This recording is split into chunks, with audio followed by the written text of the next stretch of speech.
खबरांचा बुलंद आवाज star Bharat live express.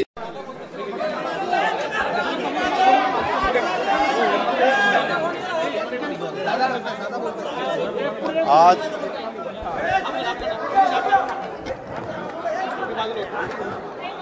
Rashtrawadi Congress पक्षाचं सोमवारपासून राज्यात तुम्ही गप्प बसणार असाल तर सोमवारपासून आमच्या 36 जिल्ह्यांच्या आढावा बैठका वेगवेगळ्या जिल्ह्यातल्या जिल्हा परिषदा, तालुका पंचायत, महानगरपालिका, नगरपालिका, नगरपंचायतीच्या चालू आहे। उद्या शेवटचा दिवस आहे। आज सकाळी मी इथं 9 वाजता चालवलो आहे। 9 वाजल्यापासून आत्तापर्यंत आजचे जे काही प्रांताध्यक्षांनी जिल्हे घेतलेले होते ते सगळे मी संपवले।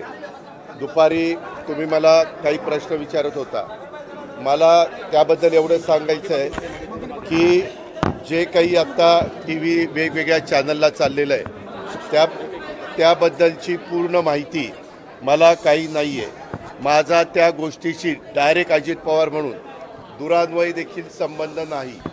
मला 35 वर्ष महाराष्ट्रातली जनता ओळखते।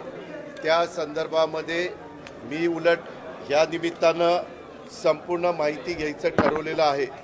कारण मागे एकदा 3-4 महिन्यापूर्वीची गोष्ट असेल की अशा पद्धतीचं काहीतरी चाललंय असं कानावर आलं, त्यावेळेस मी सांगितलं की असलं काही चुकीचं केलेलं मला चालणार नाही। असल्या कुठल्याही चुकीच्या गोष्टी कुणी पण करू नयेत अशा स्पष्ट सूचना मी दिलेल्या होत्या। परंतु त्याच्यानंतर परत काय झालं ते काही मला माहिती नाही। परंतु आता चॅनलमध्ये वेगवेगळ्या त्या जमिनीच्या बद्दल बरंच काही सांगितलं जातं। त्याची इत्थंभूत माहिती काय डॉक्युमेंट्स आहेत, काय नाही, कुणी परवानगी दिली, कुणी नाही, मी आपल्याला सांगतो, मी आजपर्यंत कुठल्याही माझ्या जवळच्या किंवा लांबच्या नातेवाईकांच्या संदर्भामध्ये कुठंतरी त्यांना फायदा होण्याच्या करता एकाही अधिकाऱ्याला कधी फोन केला नाही किंवा कधी सांगितलेलं नाही। उलट मी या निमित्तानं महाराष्ट्रातल्या जनतेला नाही परंतु उपमुख्यमंत्री म्हणून अधिकारी वर्गांना, कर्मचाऱ्यांना सगळ्यांना सांगेन की जर माझ्या नावाचा वापर करून कुणी चुकीचं करत असेल किंवा त्याच्यामध्ये नियमात न बसणारं करत असेल तर त्याला कुठलाही माझा पाठिंबा नसेल। मी फार कायद्याच्या नियमाच्या चौकटीमध्ये राहून काम करणारा कार्यकर्ता आहे, हे आपल्याला सगळ्यांना माहिती आहे। आणि त्याच्यामुळं मी आता मला आज कुणीतरी दुपारी मगाशी एक दाखवलं, मुख्यमंत्री म्हणाले की ह्याची चौकशी मी करतो।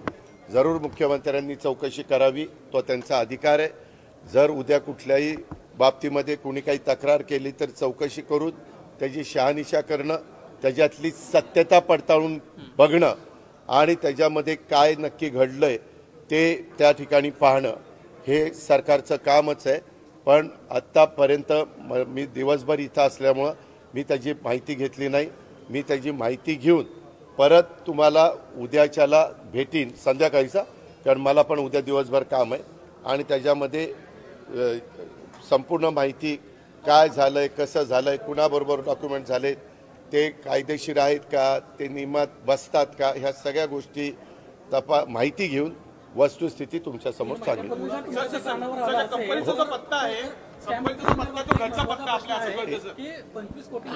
अरे बाबा ऐक ना, थांब, तुलाच फार कळतं का? मी स्वतःहून आलोय ना, मी काय सांगतोय, मी एवढंच कानावर आल्यानंतर सांगितलं की कुठल्याही गोष्टी चुकीच्या करू नका, एवढं तर मी सांगणार, त्या पद्धतीनं मी सांगितलेलं आहे। परंतु आता ते काय तुम्ही स्टॅम्प ड्युटी म्हणताय, आणखीन काय म्हणताय, त्याची सगळी शहानिशा करतो ना। कारण मीच आज राज्याचा अर्थमंत्री म्हणून काम करत असताना कुठल्याही व्यवहारात कुणी टॅक्सच्या बाबतीत नियमाप्रमाणेच वागलं पाहिजे। टॅक्सच्या बाबतीत नाही, सगळ्याच बाबतीमध्ये नियमाप्रमाणेच गोष्टी झाल्या पाहिजे। कुणीही नियमाच्या बाहेर जाऊन काम करता कामा नये, ह्याच मताचं मी आहे। एक मिनिट, माझ्या घरचा नाही, तो बंगला पार्थ अजित पवारांच्या नावाने आहे, त्याच्यावर तो पत्ता त्याचा आहे, समजलं का? दादा पण टार्गेट केलं जातं का तुम्हाला? तालुक्यामध्ये दोन चर्चा खूप आहेत. एक तरी महारत्नाची जमीन आहे का की शासकीय जमीन आहे का? मी तेच सगळं सांगतोय सागर. मी त्याची सगळी माहिती इत्थंभूत घेतो, कारण मी ज्यावेळेस बोलणार आहे मला आत्तापर्यंत माहिती नाही. मी आत्ता बोललो नसतं तर तुम्ही म्हणला असता की बाबा इथं कुठंतरी पाणी मुरतंय. तुम्हाला सगळ्यांना माझा स्वभाव माहिती आहे. मी कधीही चुकीच्या कामाचं समर्थन केलं नाही. जर चूक झाली तर मी कबूल करतो, ही माझ्याकडनं चूक झाली, मी ती दुरुस्त करतो. परंतु ह्याच्यात माझा दुरान्वय पण संबंध नाही. मी कुणाशी चर्चाही केलेली नाही. मी त्याच्या संदर्भात कुणाशी बोललेलो पण नाही आहे. मला आणि अलीकडच्या काळामध्ये ज्यावेळेस आमच्या घरातली मुलं सज्ञान होतात, मोठी होतात, ते त्यांचे व्यवसाय करतात.